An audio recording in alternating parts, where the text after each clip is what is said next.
All right, welcome everyone. This is Dr. Clark from the Center for Weight Loss Success, and tonight on Losing Weight USA, we're going to talk a little bit about probiotics. Probiotics been around for a while now. Now you can buy them just about every drugstore in the world probably carries them. They can be very helpful. There are some good studies showing that there are some beneficial or health benefits for multiple different things, from skin conditions to urinary tract infections, to GI problems. GI problems are one of the things you hear about the most. They're advertised on TV all the time. But can they really help with weight loss? And the answer is, yeah, I think there really is something to this. And it can be something that can help you. I'm not going to say it's going to help everyone. It's going to help you, because it somewhat depends on what your intestinal flora really are. We'll get into that in a little more detail. All right, so here's the official welcome. Welcome to Losing Weight USA, real-time answers to your weight loss questions, some of the latest updates and research, as well as a little bit of expert advice. That would be me. It gives you direct access not only to me, but you should be receiving the health tips and recipes via the membership portal. Each webinar is going to last about 30 minutes or so. If you have questions, type them into the chat box during this conversation. If you think of things once we're all done, just give us a yell here at the Center for Weight Loss Success. Email is success@cfwlf.com. Phone number 757-873-1880. All right, so let me flip this on over.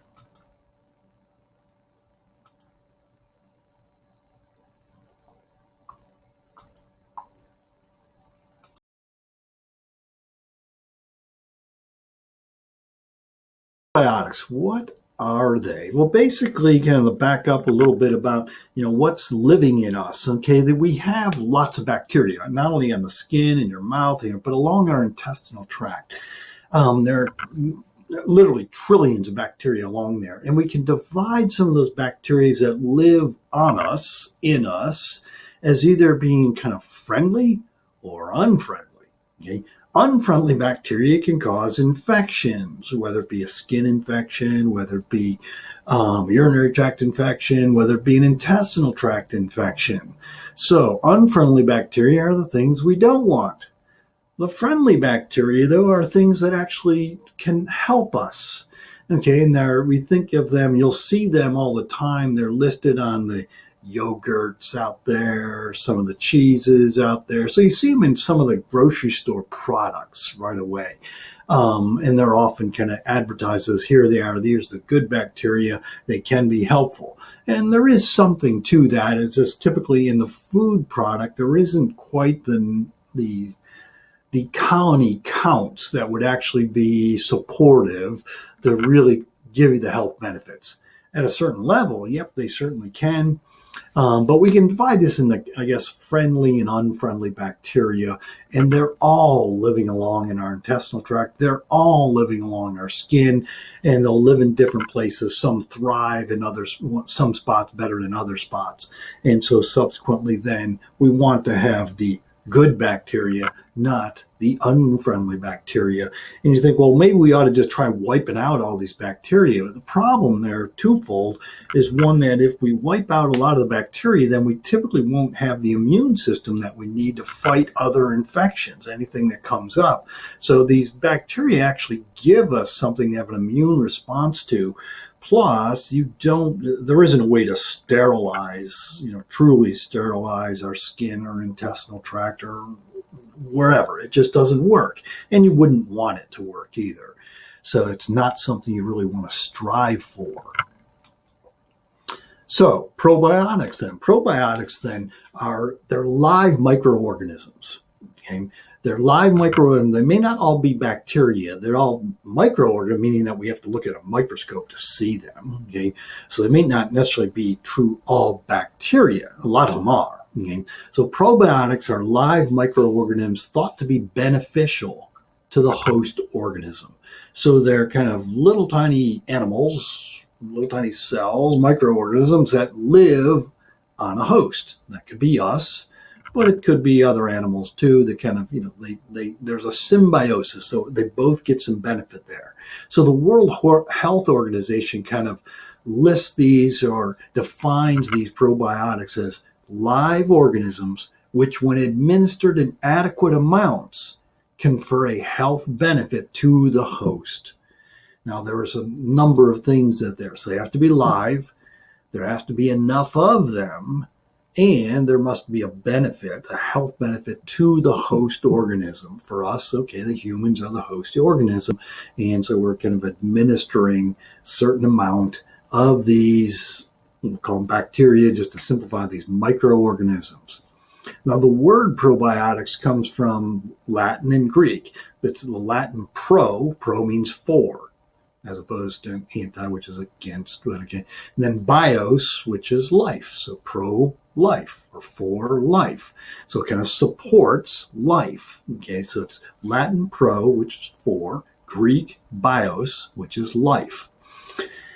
So they're for life. Okay, thought to be beneficial by improving the intestinal tract microbial balance. Okay, and then you inhibit, by having a lot of the good bacteria, we can inhibit the growth of the bad bacteria.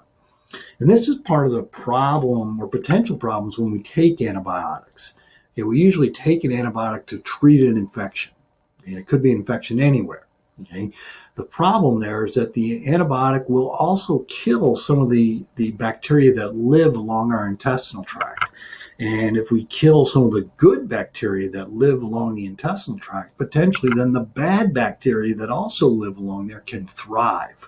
And if they thrive, now all of a sudden we may be having all kinds of GI problems, bloating, gas, diarrhea, all these things that, gee, I feel terrible, and it's from, could it be from this antibiotic that you're taking? And the answer is yes, it could. So, I mean, you do want to kind of make sure that, from an antibiotic standpoint, you don't want to inhibit the growth of the good bacteria, which then, if we do that, can potentially get the bad bacteria growing like crazy. Okay? So there are potential health benefits then to these probiotics. Inflammatory bowel disease, just irritable bowel disease. It may be irritable bowel disease, very closely related to just the right ratio of good bacteria versus bad bacteria. It can also help improve immune function.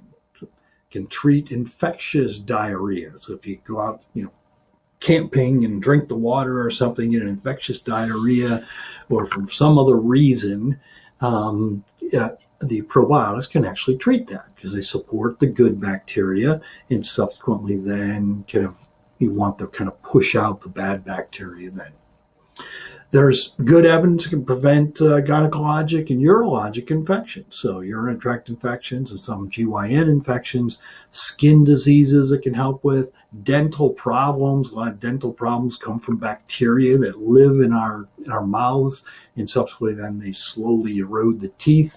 And so probiotics can help with that. And then finally, and they're starting to get more and more evidence of, can it help with weight loss?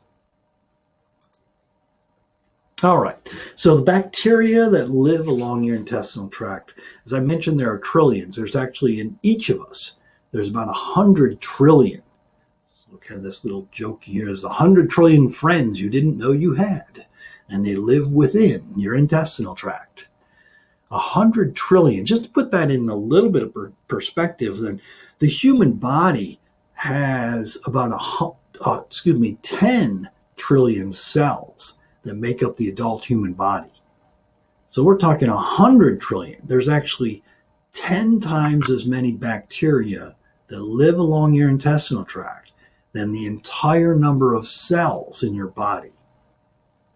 That's pretty, these numbers are kind of astronomical, so it's hard to really figure out what do they really mean. Okay?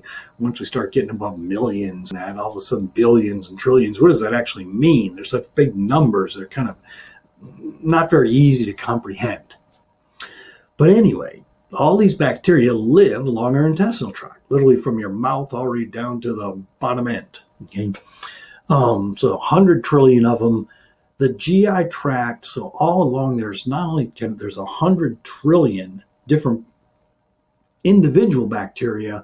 With that, there's about 15 to 36,000 different species.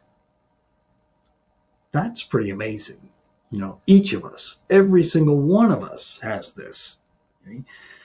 15 to 36,000 different species of these microorganisms. Now, just a few then we often refer to as probiotics, okay, the really healthy ones. So there's about 400 types of probiotic bacteria. Now, you'd think from the advertising there's only a couple, but there actually is about 400 types of probiotic bacteria that help reduce the growth of the harmful bacteria, and therefore these good bacteria or probiotics can promote a healthy gastrointestinal tract. Now, the largest group of these is the lactic acid bacteria. Kind of the best known, you hear this advertised, and you see this marketed on we talked about labeling recently, the Lactobacillus acidophilus. So that's kind of the best known that's out there. And there's a lot of different species and kind of strains of this. Okay, so you'll often see them advertised. Again, you'll see them marketed. You see them on the marketing, the package insert type of thing, or the packaging will talk about, the health benefits of these. The issue there is you have to have a lot of them in order to have the true health benefits. But there's also other ones. That's the best known one, Lactobacillus acidophilus. But there's also Bifidobacterium species, as well as there's some healthy yeast. We think of yeast causing infections, but there are also some healthy yeast as well.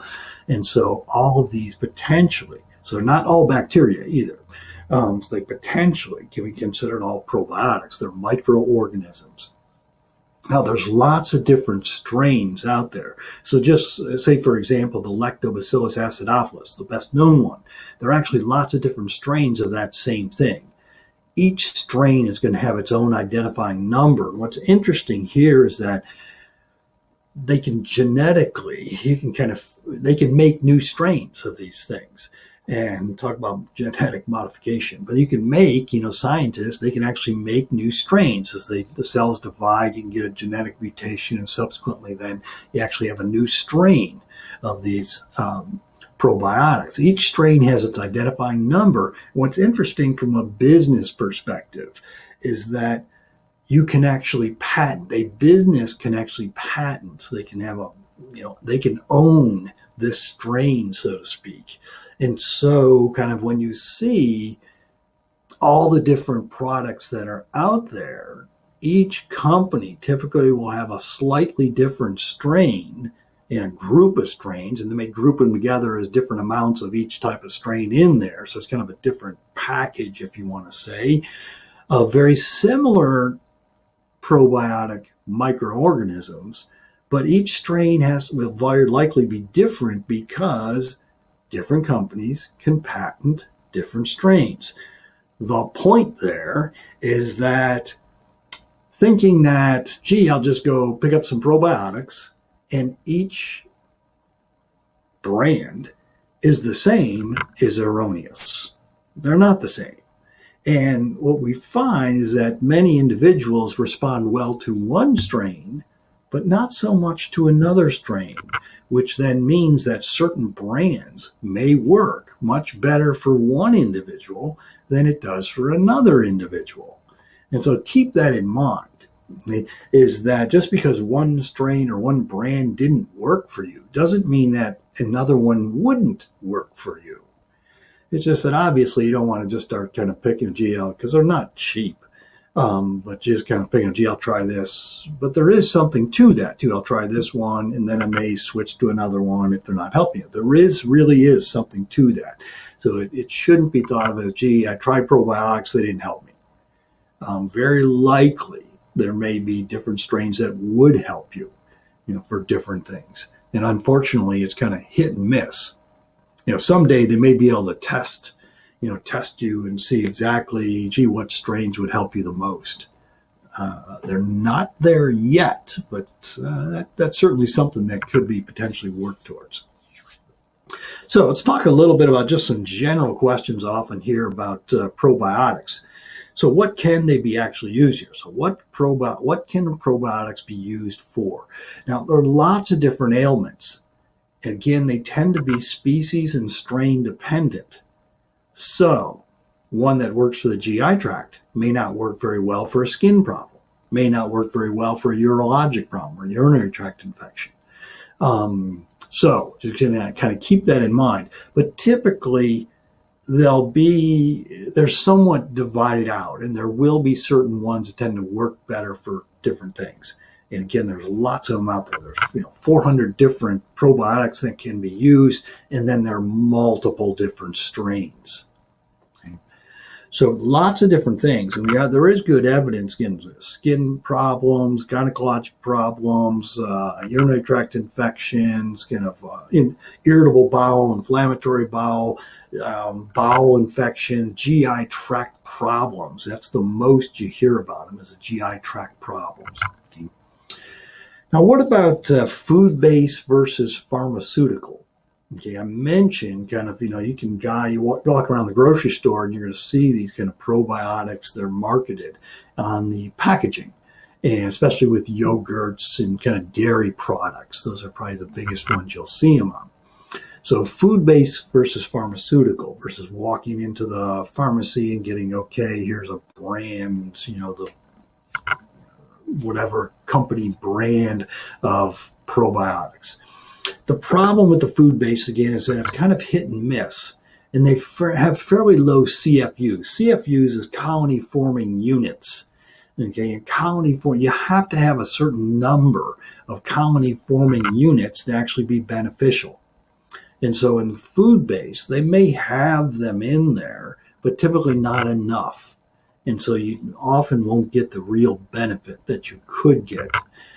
Probiotics probably really is one of those things that you do tend to get what you pay for, meaning that a lot of the if you find some of the more expensive brands, it may actually be because it's a better quality brand too. So you do tend to get what you pay for there. You also want to make sure that you get plenty of them, which I'll get to in just a second. Okay.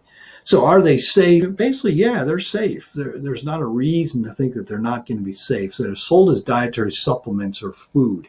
So, it's not so much governed by the food and the FDA so much. Yes, it has to kind of pass as a quality food, but not so much like we talked about all the labeling on different food products and what needs FDA approval and what doesn't. But there is good evidence that this stuff does work. So it is, and they are very safe.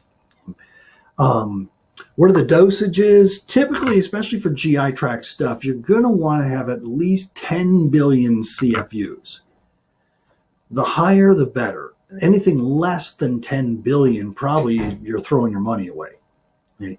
So therapeutic doses, you need to have at least 10 billion. A lot of them will have, 20 to 30 billion. I think the ones we carry here are like 30 plus billion colony forming units in them. Now, if you've used them for a while and then stop, the problem is you may get some overgrowth of the bad bacteria again. So it is one of those things that potentially you may have to take continuously or at least intermittently. So initially, if you're going to try them, you really need to use therapeutic doses, meaning get at least those 10 billion CFUs, at least be 10, 20, 30 billion CFUs, take it on a routine basis. And I would take it for a good month. If it helps you, you may be able to back off and just take it intermittently every other day or every few days. Okay? So maintenance doses can potentially be lower doses. But there are those individuals that find as soon as they drift off that they start getting those symptoms back of whatever it is that we are treating. Okay. As far as storage goes, they need to be stored in a cool, dry place. Some of them should be refrigerated, and they'll typically say keep in the refrigerator. Often they don't need necessarily be in the refrigerator. They may be on the shelf, but if you keep them in a cool, dry place, they're going to stick around a lot. Well, they can spoil. These are live. They're live microorganisms, but they're truly not growing until they get into the intestinal tract, until they're kind of getting into the area of treatment. But these are colony-forming units. You can almost think of them as spores or seeds. That's not really correct. But still, they're not really. It's not like they're growing like crazy in the bottle. Okay? So they don't actually go, they're kind of in an inert form, but then when they get into their environment, which typically, okay, the GI tract, then subsequently they start growing more and they start reproducing it. So maintenance can be lower, but typically therapeutic doses, you need to have a good 10 billion. So look at the labels. I guess that's my point. Look at the labels. You want to have at least 10 billion CFUs, or colony forming units. But so it's probably best to actually keep them in the refrigerator. Okay, you just keep them in the refrigerator. Of course, the issue there is you got to remember to take them then too. Okay. So, but many of them will say, gee, these should be refrigerated, but it's not a bad idea to keep them in the refrigerator anyway. So, weight loss then. Lots of different health benefits from probiotics, but can it actually help with weight? Okay. Now, what's the theoretical, and how would that actually work? Why would we even think that would work? Okay. Part of the reason is it's been noted that people that are overweight tend to have a different ratio of the gut microflora. Microflora just means all these microorganisms that are living along in our intestine. They tend to have a different ratio than normal weight people. And so, hey, if there's a different ratio of these microorganisms living along the intestinal tract, could this be part of the reason? Why? Could that be influencing weight all by itself? Now, it is known, and I've had the discussion, we talked about fiber and things like that. It's known that the gut microflora can actually aid in the breakdown of certain foods and the absorption of calories then. And there is some evidence that potentially about 30% of our absorbed calories actually are because the intestinal tract contains all these bacteria that help with digestion, and subsequently then we absorb them. Now, is that a whole lot different? Would it be, gee, with someone who's obese, would they absorb more calories from the same food than someone who's thinner? Well, we've never proven that, but I mean, that's a theoretical concept, though, of that, gee, someone that's is overweight may just be a better absorber, so to speak, and they absorb kind of their calories much more efficiently than someone who doesn't. And it may have something to do with the microflora that live along the intestinal tract. So it's thought that if we could modify the gut microflora, then we could influence weight loss, weight gain. So, okay, they experiment that. All right, do some lab work in this. Go to the lab, and they typically, for most lab things, we look at mice because they're easy to look at. Okay. What they found is that transplanting the gut flora from obese mice to thin mice made the thin animals gain weight. Well, that's interesting. So putting the gut bacteria from the larger animals into the thin animals, now they're gaining weight. There is also good evidence that someone that has undergone a gastric bypass develop kind of the microflora of thinner people. And that they've tested, in humans, tested the different microflora from groups of obese individuals versus thin individuals. And what they find is that after a gastric bypass, that some of the microflora change and they get more like the thin individual. Now, it doesn't necessarily prove that the microflora themselves was causing obesity, but it's interesting that they kind of change somewhat with a different anatomical setup. And there have been a few recent studies over the past 5-6 years now that weight loss surgery patients that are given probiotics lost more weight than those who are not given probiotics. And so is there something to it? Well, there actually probably is. My suspicion is it's kind of individual dependent, because it may have to do with what your microflora is versus the next person's. And if we can kind of get more of the good bacteria down there, it potentially may help you.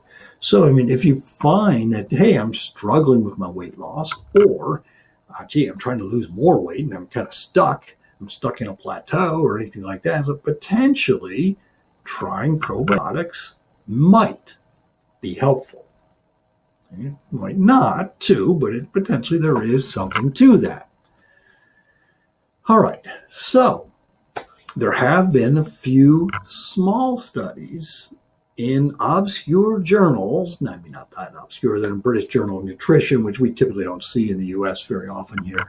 And they were studies that came from Japan, from the Asia, from a number of different places that weren't your typical places. And so you don't really know how well they were performed, how well the studies were performed, or were they kind of controlled very well. So a couple of studies out of Japan, though, and it's using a specific, it's a lactobacillus, and it's one of the different species. I listed out Gasseri, SPT 2055, doesn't really matter what it was. So kind of they used this, they gave this to individuals for 12 weeks, so about 3 months. And what they found is that, and this is a couple different studies. One, they found they reduced their abdominal fat by about 4.6%. The subcutaneous fat by 4%. So we're talking about they actually looked at this, and the way they looked at it is either with MRIs or CT scans, and they can actually measure kind of the amount of abdominal fat and the subcutaneous fat. Abdominal fat is within the abdominal cavity. Subcutaneous is underneath the skin. Okay, so it's not necessarily within the abdominal cavity. But there was real reduction there. And then what they find is they could, by using even higher doses, they could actually reduce abdominal fat by about 8.5%. Okay, it looks like there is something to that, and kind of a dosing effect too, that higher doses seem to have better results. Now, one of the problems here is kind of from a long-term perspective is that they found that as soon as they stopped the dosing, so the results kind of decrease once they stopped giving the probiotics, which kind of leads us to believe somewhat that a constant or continuous ingestion may be necessary, which in the long term, that may or may not be feasible depending on the expense of some of these things. Okay? But if it's truly helping you, it can be well worth it. So again, a couple of things to think about. And very likely, this was just one strain. And as I mentioned, there are 400 different microorganism probiotic species out there, and then there are multiple strains of each of those ones. So we have probiotics here, and they can potentially be helpful for lots of different reasons. Now, we bought them kind of specifically kind of looking at, because there is some evidence that, okay, they can help with weight loss, but it also helps with other things. The ones we have, the combination is, I think there's 5 different friendly bacteria, but it also helps with the dental problems as well. So it's oral health as well as weight management, because there's some crossover as far as kind of the bacteria there. So it is pharmacy grade probiotics. It does contain kind of 30 plus billion colony-forming units of 5 different lactobacillus species. So they are based on this lactobacillus species. And in general, you take them 1 to 2 times a day, about 30 to 60 minutes after a meal. Okay? And if it's helping you, it's something that can continue. And they can be helpful, whether they truly will help you. It's kind of like asking me, will B vitamin injections help me lose weight? And the answer is maybe, because some people it helps tremendously. Other people don't do a darn thing to them. Well, this probably falls along that same line. If you have healthy bacteria along your intestinal tract, taking more probiotics probably is going to make them more healthy. Now, on the other hand, if you have more of the unhealthy bacteria, taking probiotics can be very helpful, even if it's not for weight loss, potentially just, I feel much better, and it subsequently helps with a lot of my gastrointestinal issues. So there can be potential real benefits there. All right, little joke there, kind of a special offer by, 4 million, kind of get one free, kind of the bacteria type of thing in the probiotic section of the health food store. All right, a few tips for success, winding this down then. Kind of probiotics, they do seem to have real potential health benefits. I think that's very real. The health benefits really depend on the specific strain of the bacteria, Remember that not all probiotics were created equal. Some are meant to do different things. Okay? Many intestinal problems likely, though, can be improved with appropriate use. And I think the results will very likely be variable. And it probably depends on your bacterial flora, if you want to call it that, and also depends on using them on a chronic basis. But there is getting more evidence that it can be used to help with weight loss. Cost, again, you tend to get what you pay for there, and it tends to be related to specific bacterial combinations, the quality, and the CFUs. And remember, different strains may mean different things, and each company can actually patent different strains. So one brand of probiotic may work better than another brand for you. Questions? Obviously, if you have questions, don't hesitate, pick up the phone, stop by. I encourage people to stop by anyway. You should be checking body composition. You want to make sure you're preserving that lean body mass, getting rid of the fats. So you should be receiving the weight loss tips, weekly recipes. Tune in each Tuesday, 6 o'clock for the next webinar. Watch your email for the invite and link. And remember, it's your life. Make it a healthy one. Have a good evening, everyone. Take care.